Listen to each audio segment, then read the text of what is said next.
Hello, this is Mia Rass with a critique of my paper, A Look into Minimum Wage and Unemployment in New England States. This is for ECON 680, the master's capstone. My paper was motivated by the fact that an increase in minimum wage is a really hot topic right now.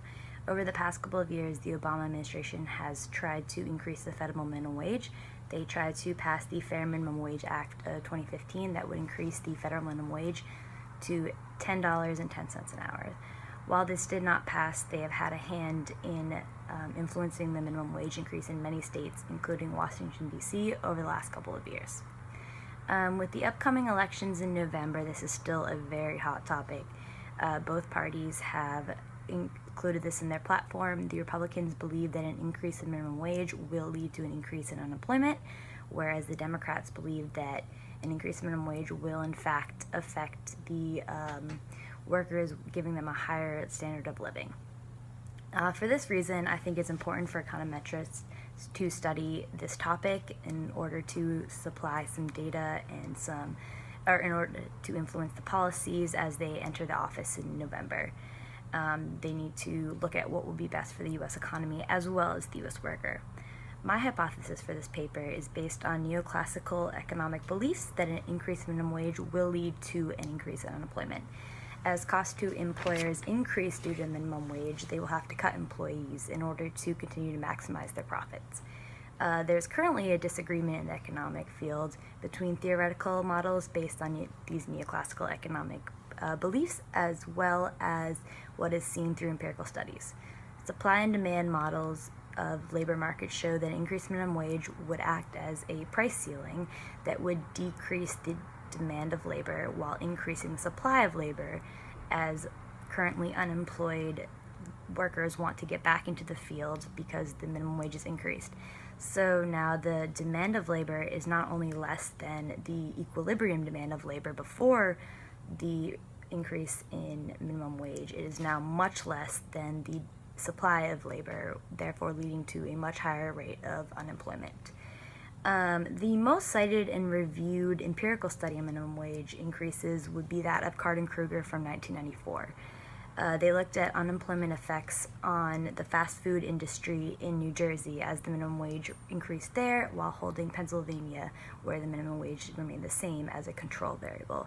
They actually found that the unemployment rate fell following an increase to minimum wage in New Jersey as opposed to Pennsylvania. So this is one reason why I think this is a really good topic to study, because there is that discrepancy. At the beginning of my research, when I first started thinking about it, there were two different models that I wanted to look at. The first was panel data model looking at New England states. This is because they have very close, similar economies, and they are very close to each other.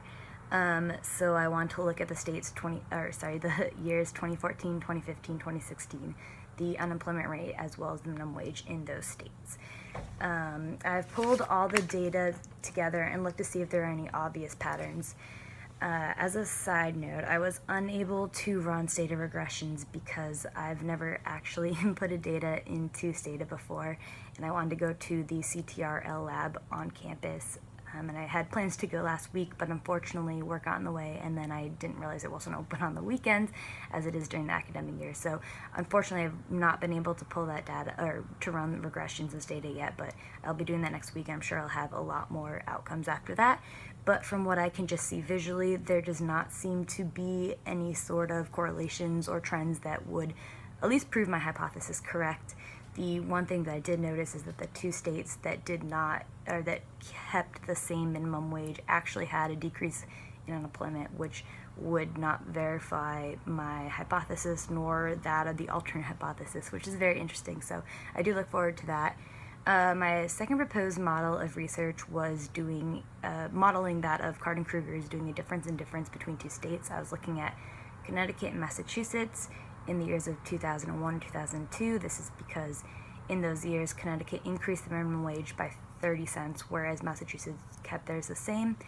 Unfortunately, as originally I thought I could use data from the Department of Labor and the Labor Statistics Bureau, but doing some deeper research, I found that they don't have enough specific information for me to be able to run those tests accurately.